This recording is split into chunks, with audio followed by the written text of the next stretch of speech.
오늘 우리에게 주신 하나님 말씀은 창세기 27장 1절부터 14절까지 말씀입니다. 창세기 27장 1절에서 14절까지 말씀입니다. 이삭이 나이가 많아 눈이 어두워서 잘 보지 못하더니 맏아들 에서를 불러 이르되 내 아들아 하매 그가 이르되 내가 여기 있나이다 하니 이삭이 이르되 내가 이제 늙어 어느 날 죽을는지 알지 못하니 그런즉 내 기구 곧 화살통과 활을 가지고 들에 가서 나를 위하여 사냥하여 내가 즐기는 별미를 만들어 내게로 가져와서 먹게 하여 내가 죽기 전에 내 마음껏 내게 축복하게 하라. 이삭이 그의 아들 에서에게 말할 때에 리브가가 들었더니 에서가 사냥하여 오려고 들로 나가매 리브가가 그의 아들 야곱에게 말하여 이르되 내 아버지가 내 형 에서에게 말씀하시는 것을 내가 들으니 이르기를 나를 위하여 사냥하여 가져다가 별미를 만들어 내가 먹게 하여 죽기 전에 여호와 앞에서 내게 축복하게 하라 하셨으니 그런즉 내 아들아 내 말을 따라 내가 내게 명하는 대로 염소떼에 가서 거기서 좋은 염소 새끼 2마리를 내게로 가져오면 내가 그것으로 내 아버지를 위하여 그가 즐기시는 별미를 만들리니 내가 그것을 내 아버지께 가져다 드려서 그가 죽기 전에 내게 축복하기 위하여 잡수시게 하라. 야곱이 그의 어머니 리브가에게 이르되 내 형에서는 털이 많은 사람이요 나는 매끈매끈한 사람인즉 아버지께서 나를 만지실진데 내가 아버지의 눈에 속이는 자로 보일지라 복은 고사하고 저주를 받을까 하나이다. 어머니가 그에게 이르되 내 아들아 너의 저주는 내게로 돌리리니 내 말만 따르고 가서 가져오라. 그가 가서 끌어다가 어머니에게로 가져왔더니 그의 어머니가 그의 아버지가 즐기는 별미를 만들었더라. 아멘. 우리 이삭의 영적 불변력이라는 제목으로 담임 목사님 말씀 전해주시겠습니다. 예, 우리 좌우에 계신 분들 앞뒤로 한번 인사하실까요? 반갑습니다. 사랑합니다. 축복합니다. 우리 인사대로 하십시오. 2026년 신년 벽두에 해외에서 전해져 온 마음 우울한 그런 소식이 있었습니다.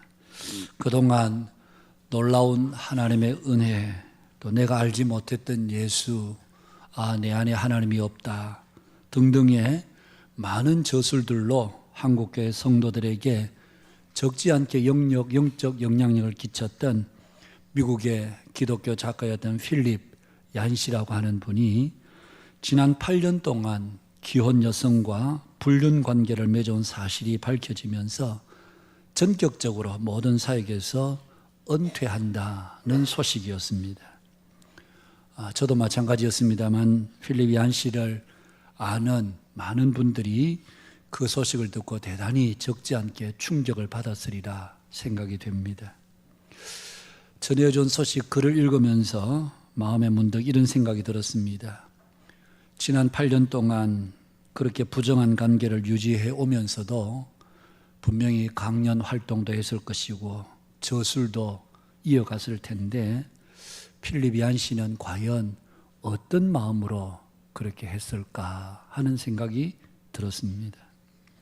여러분, 오늘 우리의 신앙의 시작도 중요하지만 사실은 마지막까지 그 끈을 우리는 놓치지 않아야 합니다.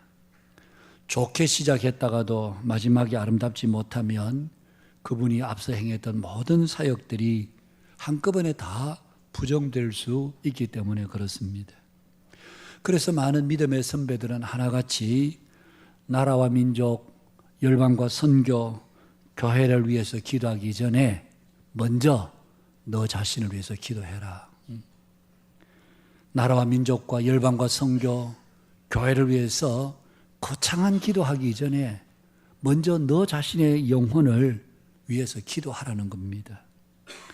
우리가 외적으로 큰 일을 하고 큰 뜻을 품고 기도한다고 해서 그 사람이 영적으로 큰 사람이 된 것은 아닙니다.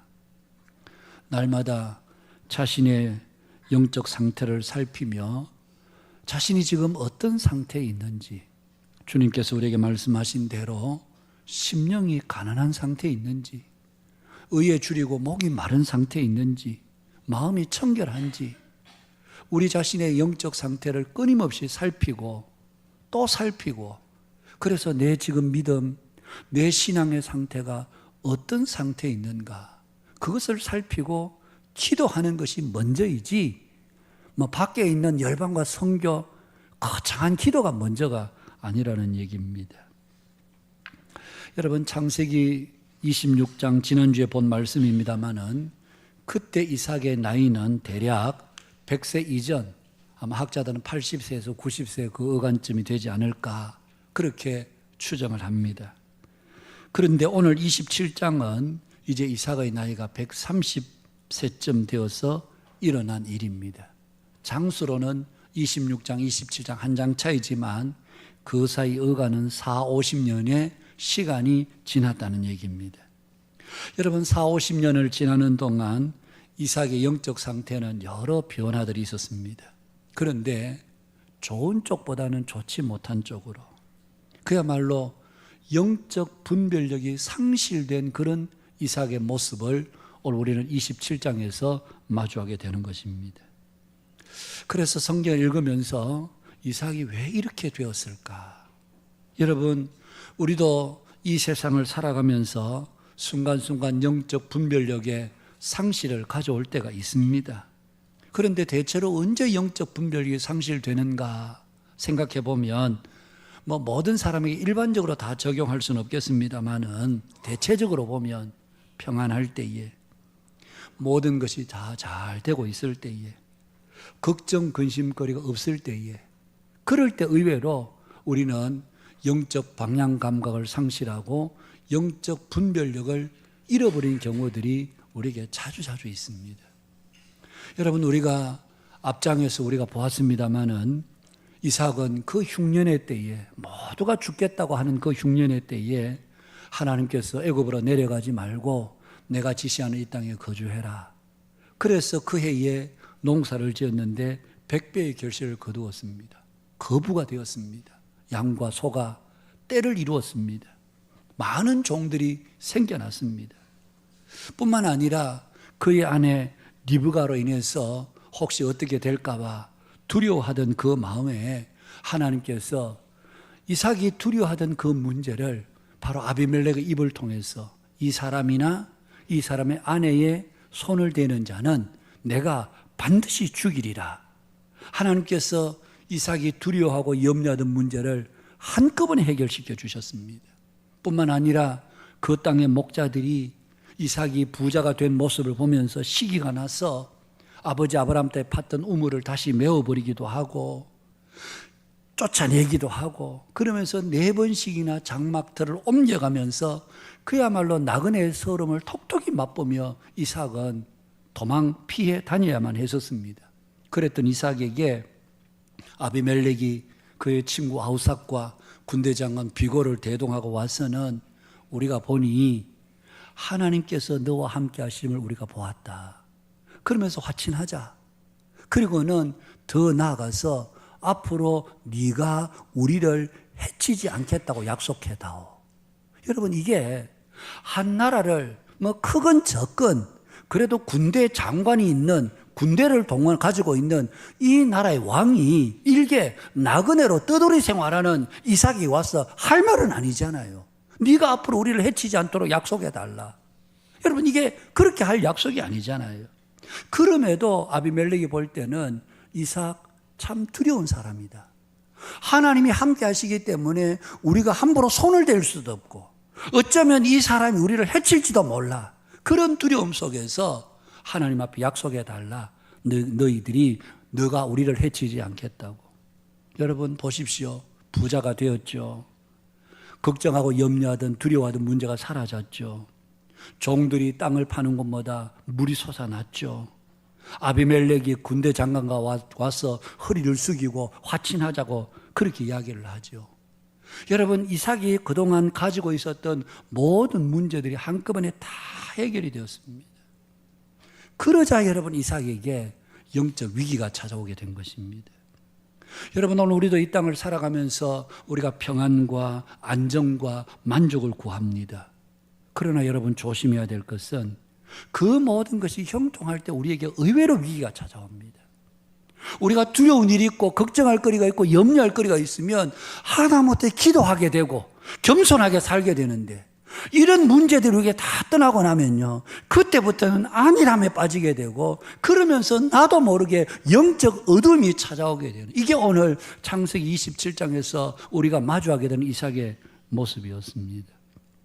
오늘 이삭의 영적 분별력의 상실의 모습은 두 가지 모습으로 나타나는데요, 그 첫 번째는 이삭은 자신의 취향, 자신의 욕심을 따라 행했던 것이 오늘 본문을 통해서 보여지고 있습니다. 1절에서 4절에 보면 그가 그의 아들 에서를 부릅니다. 그리고는 내가 언제 죽을지 모르는데 너는 화살통과 활을 가지고 들에 나가서 사냥하여 별미를 만들어 내게 가지고 오너라. 그러면 내가 그것을 맛있게 먹고 죽기 전에 내게 마음껏 축복하리라. 여러분, 여기서부터 문제가 생기기 시작하는 겁니다. 복은 누가 주는 것입니까? 하나님이 복을 주시는 겁니다. 그런데 이삭은 마치 자기가 복을 주는 것처럼 이야기를 합니다. 아버지는 복을 비는 사람이지 축복의 수여자가 아닙니다. 축복의 시작자가 아닙니다. 여러분, 복은 목사가 주는 것이 아니고 하나님이 주시는 것이고, 목사는 하나님께서 복을 주시도록 기도하는 사람일 뿐이지 목사 자신이 복을 주는 게 아닙니다. 그런데 오늘 이삭은 마치 자신이 복을 주는 것처럼 내가 나를 위하여 내 마음껏 계속해서 내가 5번이나 반복하고 있는 것을 보게 됩니다.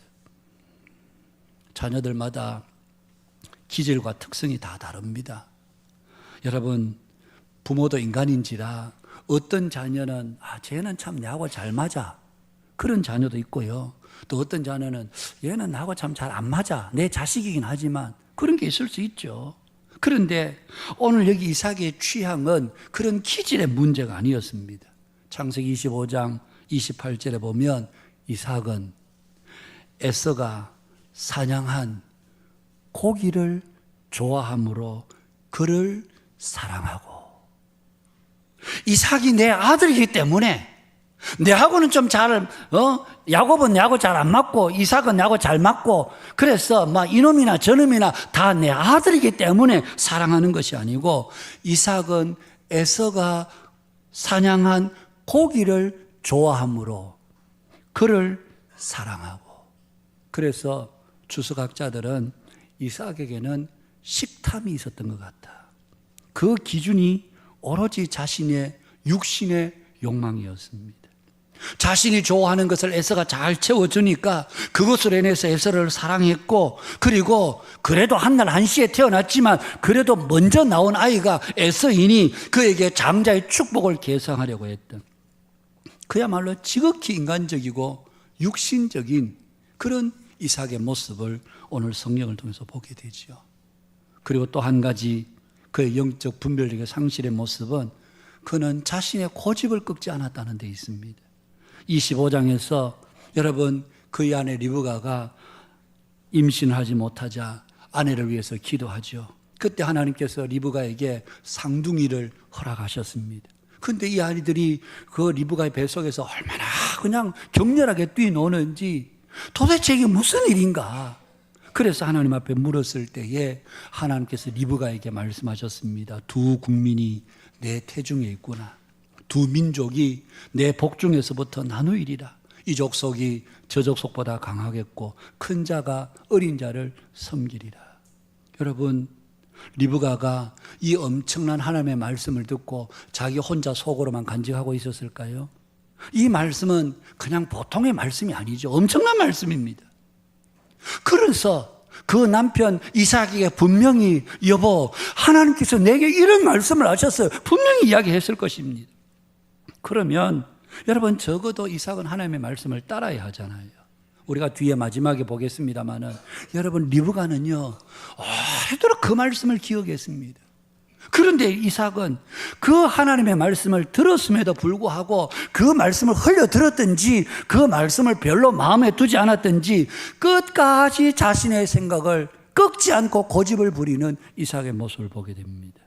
여러분, 창세기 뒷부분에 나옵니다마는 야곱은요 마지막까지도 영적 분별력을 잃지 않았습니다. 요셉이, 그의 아버지 야곱이 이제 임종의 시간이 다가오게 된 것을 알고 그의 두 아들 므낫세와 에브라임을 데리고 아버지 앞에 가잖아요. 그리고는 아버지의 무릎 앞에 아버지의 오른손이 장자 므낫세의 머리 위에, 그리고 아버지의 왼손이 차자 에브라임 위에 올라가도록 두 아이를 아버지 무릎 앞으로 앉게 합니다. 당연히 이제 야곱이 손을 뻗어 기도하면 오른손은 므낫세의 머리에, 왼손은 에브라임의 머리에 올라가도록 그렇게 했는데, 갑자기 아버지 야곱이 무슨 생각이었는지 손을 어긋맞게 축복하는 겁니다. 그러자 요셉이 깜짝 놀라서, 아버지 그게 아니고요, 그냥 손을 바로 뻗어서 하면 됩니다. 여기가 있는 큰아들이고 여기는 작은 아들입니다. 그랬을 때에 여러분, 야곱이 뭐라고 합니까? 나도 안다. 나도 안다. 그러면서 하나님의 계시의 말씀을 가지고 그 두 손자 므낫세와 에브라임을 여러분 축복하지 않습니까? 야곱은 생의 마지막 그 순간까지 하나님의 음성을 들었고 그 영적 분별력이 조금 더 흐려지지 않았던 야곱의 모습을 우리가 보지 않습니까? 그런데 오늘 여기 이삭의 모습 속에 그런 모습이 보여지지 않습니다.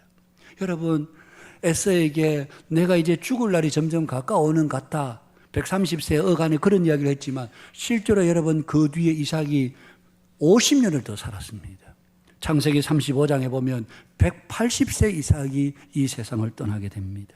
그럼에도 죽는 날을 운운하면서 그렇게 했던 것은 자신이 좋아하는 아들에게 하루라도 빨리 장자의 축복을 하고 싶었던, 어쩌면 이삭의 지극히 개인적인 욕심이었다, 충동이었다, 그렇게밖에 볼 수가 없습니다. 여러분, 오늘 성경이 이런 내용들을 이렇게 자세히 기록하게 있는 이유가 무엇이겠습니까? 보십시오. 분명히 하나님의 뜻이 계시되었는데 이삭은 자기 뜻을 앞세워서 그 하나님의 뜻을 거스르려고 합니다. 그러나 하나님은 결코 인간의 뜻대로가 아닌 마침내 하나님의 뜻대로 되는 것임을 보여주기 위해서 오늘 이 이삭의 가정사를 이렇게 세밀하게 기록하고 있는 이유가 바로 여기에 있습니다. 오늘 하나님께서 이 내용을 아주 상세히 기록하고 있는 것은 아무리 인간이 자기의 뜻을 앞세워서 자기가 뜻을 바꾸려고 해도 하나님의 원래 계획은 결코 무시되거나 취소되지 않는다. 성경이 우리에게 그것을 보여주는 것입니다. 창세기 37장에 여러분 요셉의 형들도 마찬가지 아닙니까? 꿈을 꾸었다 그러고, 그리고 자기들의 과실을 아버지에게 낱낱이 고해 바치는 그 밉살스러운 동생, 저놈을 저거 어떻게 할까? 그런데 어느 날 들에서 양을 치는 가운데 아버지의 심부름으로 멀리서 요셉이 오자 그들이 뭐라고 합니까? 자, 꿈꾸는 자가 오는도다. 그를 죽여 한 구덩이에 던지고 우리가 말하기를 아버지께 악한 짐승이 그를 잡아 죽여 먹었다 그렇게 하자. 그러면서 그 다음 말이 중요합니다. 그의 꿈이 어떻게 되는지 우리가 보리라. 여러분, 이게 요셉의 형들의 마음이었습니다. 지가 놈이 어떤 꿈을 꿨다 하더라도 우리가 지를 죽여버리면 지 꿈이 어떻게 되겠어? 뭐 말짱 도루묵 되겠지. 저놈 한번 죽였어. 우리가 그 꿈이 되는지 안 되는지 한번 보자. 그러면서 그들이 하나님께서 요셉에게 주셨던 계시의 꿈을 없애려고 했었습니다. 그러나 여러분, 그들의 계획과 그들의 기대대로 되지 않았습니다. 그 형들의 모든 계획들을 허사로 돌리시고 마침내 하나님께서 요셉을 통해서 하나님의 계획, 하나님의 꿈을 이루신 것을 우리가 성경을 통해 보게 되잖아요. 그런데 오늘 여기 이삭은요, 아무리 하나님께서 그렇게 말씀하셔도 자신의 고집을 꺾지 않고 끝까지 내 고집대로 할 거야, 내 생각대로 할 거야, 그러면서 고집을 피우는, 이게 바로 여러분 이삭의 영적 분별력이 상실된 모습이라고 말할 수가 있는 것입니다. 사랑하는 여러분, 오늘 우리도 이 땅을 살아가면서 자주 영적 분별력이 상실이 될 때가 많습니다. 언제 우리는 영적 분별력을 상실하게 되는가? 크게 세 가지로 말씀드리면, 첫 번째는 앞서도 말씀을 드렸습니다마는 삶에 별로 걱정, 근심거리가 없을 때에, 성도들 중에는 걱정할 것이 많고 근심스러운 일도 많고 기도해야 될 제목들이 많은 분들이 있습니다. 그런 분들은 늘 하나님 앞에 그냥 엎드립니다. 눈물로 세월을 보냅니다. 그러다 보니까 자신도 모르게 하나님과의 관계가 하나님 없으면 안 되니까, 하나님이 도와주시지 않으면 내가 살 수 없으니까, 그래서 길을 가다가도 누워도 하나님 도와주세요, 하나님 함께 해주세요, 그렇게 하나님을 부르짖는데 아무런 걱정, 근심, 염려거리가 없으면 나도 모르는 사이에 우리의 영적 감각은 점점 무뎌져 가고 분별력이 흐릿해지게 마련인 것입니다. 여러분, 라오디게아 교회를 보십시오. 골로새서 4장에 보면 이 라오디게아 교회에 그들의 목사님은 에바브라라고 하는 목사님, 여러분, 이 라오디게아와 히에라볼리 이 두 곳에서 이분이 목회를 하셨는데요, 그때까지만 해도 라오디게아 교회가 아주 좋은 교회였고 믿음을 지키는 건강한 교회였습니다. 그랬던 교회가 요한계시록에 와서 주님으로부터 어떤 책망을 받고 있습니까? 내가 말하기를, 라오디게아 교회 성도들이 말하기를, 우리는 부자다, 부자였어, 부족함이 없고 우리는 아무것도 모자람이 없다. 그러면서 그들이 자만했을 때 하나님의 책망은 무엇이었습니까? 너의 곤고한 것과 가련한 것과 가난한 것과 눈먼 것과 벌거벗은 것을 보지 못하는도다. 라오디게아 성도들이 분명히 처음 믿을 때는 이러지 않았을 겁니다.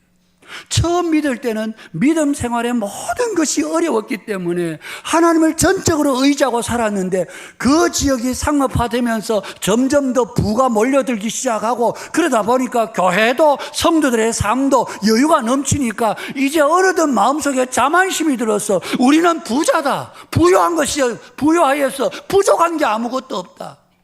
그렇게 자만했을 때 하나님은 무슨 소리냐, 너희들의 곤고한 것, 가난한 것, 가련한 것, 눈먼 것과 벌거벗은 것을 알지 못하는도다. 사랑하는 여러분, 오늘 저와 여러분은 나는 부족한 게 없어, 우리는 다 평안해, 나는 걱정할 게 별로 없어. 여러분, 그렇다면 우리가 더 하나님 앞에 감사하고, 하나님, 여기까지 이런 은혜를 주신 분이 하나님이십니다. 내가 뭐라고 이런 은혜를 주십니까? 그러면서 그 은혜 앞에 더욱 감사하고 엎드려야 되는데 어느 순간에 우리의 마음이 자만하여지고 교만하여져서 나는 부족한 게 없어, 그러면서 우리가 자만에 빠져 있을 때, 여러분, 그것이 바로 그 사람의 영적 분별력을 상실하게 만드는 요인이 되더라는 얘기입니다.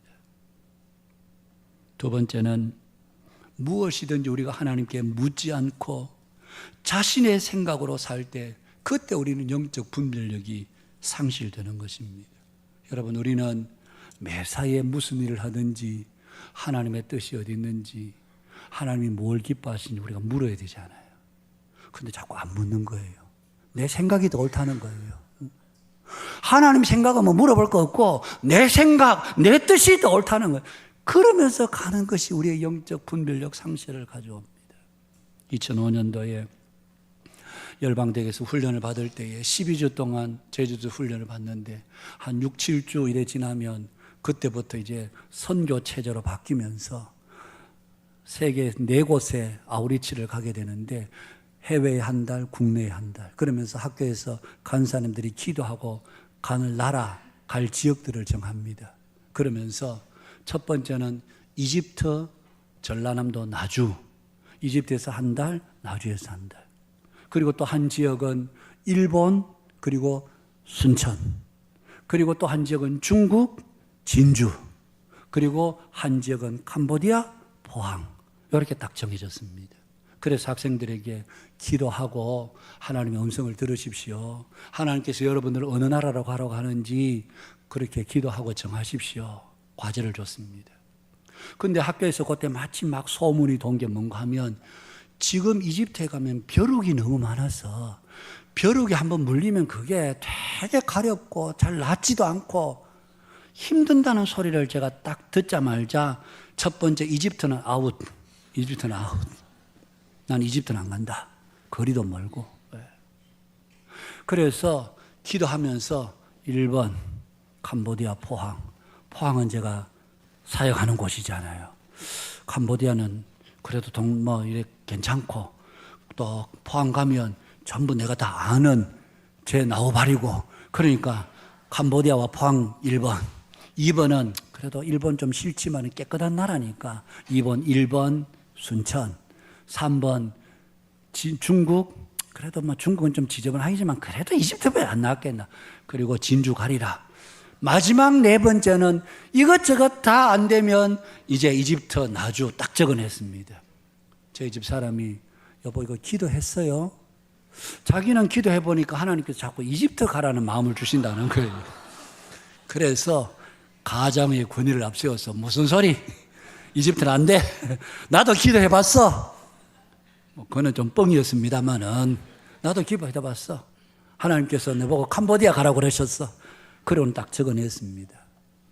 그래서 저는 캄보디아 갈 줄 알았습니다. 근데 한 주 뒤에 학교장이 부르더라고요. 진수 형제님, 우리 간사님들이 기도하고 의논했는데 진수 형제는 이집트 가는 게 좋겠습니다. 그래서 제가 이집트를 갔다 왔습니다. 예. 여러분, 하나님께 안 묻는 거예요. 왜? 힘드니까 그거 하면. 그거 하면 어려우니까. 어려운 데를 내가 왜 가? 응?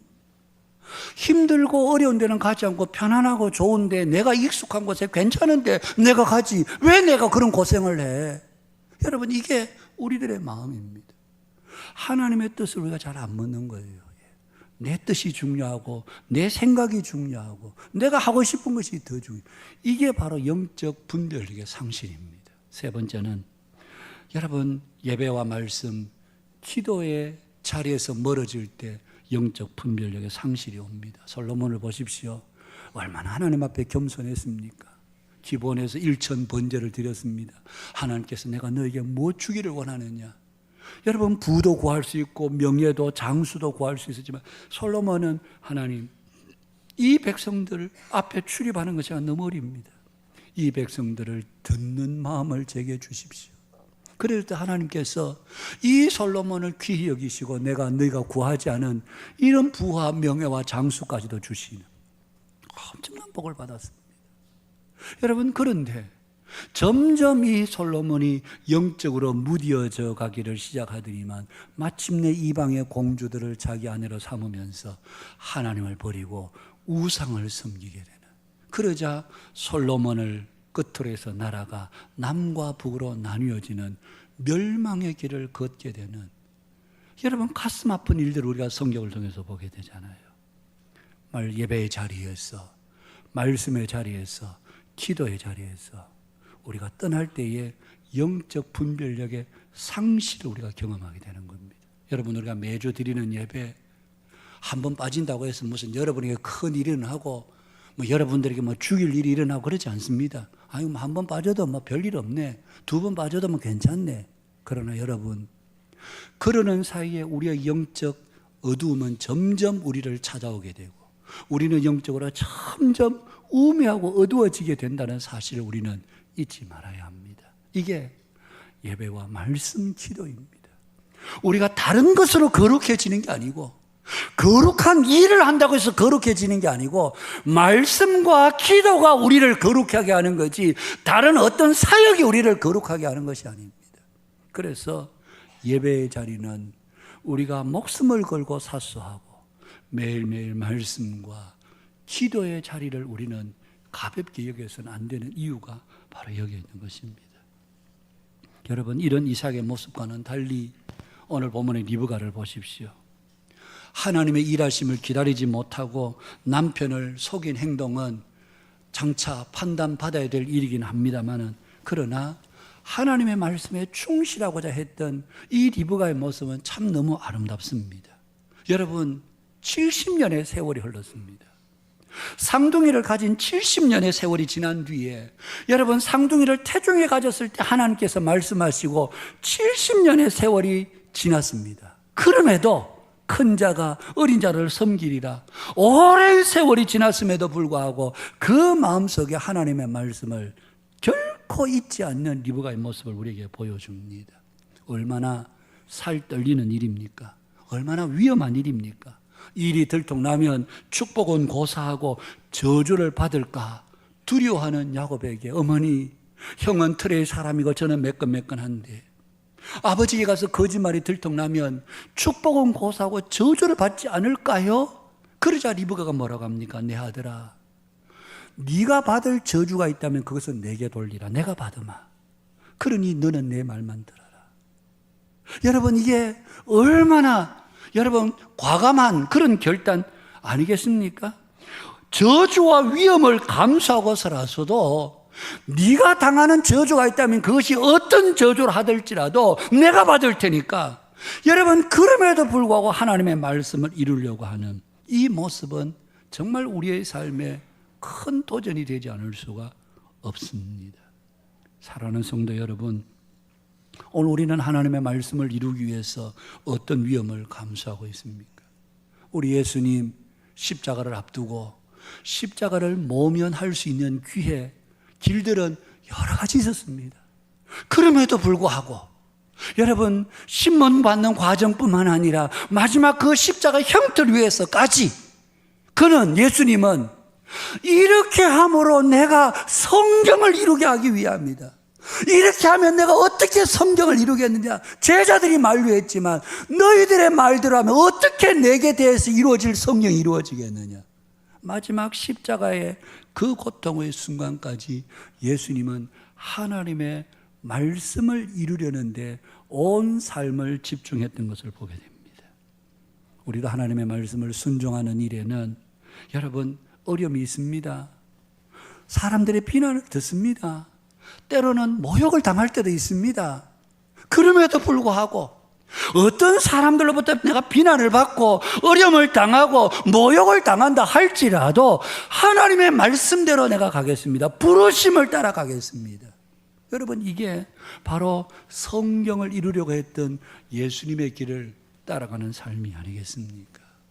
최근에 지난 주간입니다만은 읽었던 책이 강정훈 목사님이 쓰신 갈렙처럼 온전하게 라고 하는 책이었습니다. 그 책을 보면서 참 갈렙에 대한 새로운 조명을 볼 수가 있었습니다. 여러분, 그 책에서 그런 얘기를 합니다만 갈렙은 평생 2인자였습니다. 가데스 바네에서 12명의 정탐꾼을 보냈을 때 10명은 와서 다 부정적을 보고했지만 여호수아와 갈렙만은 아니다. 하나님이 함께 하시면 우리가 반드시 저 땅을 얻을 수 있다. 그러면서 긍정적인 보고를 했잖아요. 그런데 여러분, 그 이후에 이제 모세가 죽고, 모세가 죽을 때 하나님께서 너의 뒤를 이어서 여호수아를 지명해라. 너의 뒤를 이어서 이 백성을 이끌 사람은 여호수아다. 그러면서 여호수아는 이제 모세 이후에 1인자의 자리에 오르게 됩니다. 그러면서 갈렙이라는 이름은 싹 역사 속에서 사라집니다. 여러분, 우리도 때로 사회생활 하면서 내가 2인자의 자리에 있다 싶으면 우리의 속에 아주 고약한 심사가 우리 속에서 발동하잖아요. 갈렙도 얼마든지 그럴 수 있지 않았겠습니까? 여호수아가 하는 사사건건마다 뭐 꼭 우리가 그렇게 해야 되나? 우리가 꼭 뭐 당신의 말을 들어야 돼? 분명히 여호수아에게도 반대하는 사람들이 있으면 그 사람들과 규합해서 우리가 뭐 여호수아의 종이야? 뭐 꼭 우리가 여호수아의 말이면 다 들어야 되는 거야? 그러면서 얼마든지 딴지 걸고 비토하고 여러분 여호수아를 면전에서 공격할 수가 있었습니다. 그러나 갈렙은 일체 그렇게 하지 않았습니다. 여러분, 갈렙의 인생 후반전에 그 인생의 가치가 드러납니다. 이스라엘 백성이 가나안 땅에 들어가서 정복 전쟁을 할 때에 모두가 주저하고 있을 때에 여러분, 갈렙이 용감하게 났습니다. 그리고 여호수아에게 나가서 당신과 내가 40년 전에 우리의 지도자 모세에게 들었지 않습니까? 너희 발바닥으로 밟는 땅은 내가 너희에게 주겠다라고 하신 그 약속의 말씀 당신도 기억하지요? 저 헤브론 난공불락의 성읍, 저 산지를 내게 주십시오. 그날에 당신도 들었습니다. 저 산지를 내게 주십시오. 제가 가서 얻겠습니다. 그러면서 그가 여러분 정복 전쟁에 불씨를 당겼습니다. 그 일로 인해서 이스라엘 백성들이 정복 전쟁에 나서게 되는 첫 깃발을 누가 들었느냐? 갈렙이 들었습니다. 여러분, 참으로 빛나는 조연이었습니다. 그는 1인자가 되지는 못했습니다마는 그러나 하나님의 말씀을 이루고자 하는 제2인자의 자리에 서서도 묵묵히 자신이 사람들에게 어떤 인정, 어떤 취급을 받는 것과 아무런 상관없이 하나님의 말씀을 이루려고 하는 그 2인자의 자리에서 묵묵히 걸어갔던 갈렙이 여호수아 못지않게 정말 귀한 믿음의 사람이었구나. 그 책을 보면서 다시 한번 되새기지 않을 수가 없었습니다. 사랑하는 성도 여러분, 오늘 저와 여러분의 영적 상태는 어떻습니까? 혹시 우리의 분별력이 흐릿해져 있지는 않습니까? 우리가 모든 일에 내 욕심을 따라서, 내 생각을 따라서, 그것이 가정의 일이든 자녀에 관한 일이든 교회 일이든 내 생각, 내 욕심, 내 고집을 따라서 우리가 하려고 하고 있지는 않습니까? 우리가 예배의 자리를 소홀히 여기고 있지는 않습니까? 말씀과 기도가 우리에게 거추장스럽게 여겨지고 있지는 않습니까? 그렇다면 우리의 영적 상태는 심각하다. 심각하다. 그래서 여러분, 2026년에 다른 어떤 것도 많은 것들이 필요하겠지만 오늘 창세기 27장을 읽으면서 하나님, 2026년에는 말씀과 예배와 말씀과 기도 가운데 저의 영적 분별력이 더욱 빛이 나게 해 주시옵소서. 모든 일에 하나님의 뜻이 무엇인지 살피고 알아서 주의 뜻 가운데 행하는 오늘 이삭이 바로 우리에게 이런 영적 교훈이 됩니다. 2026년을 시작하면서 창세기 27장에 이삭을 반면 교사로 삼아 저와 여러분들의 영적 분별력이 더 아름답게 빛이 나는 복된 삶을 살아가는 우리 한빛교회 모든 믿음의 교우 여러분들이 되시기를 주님의 이름으로 축복합니다.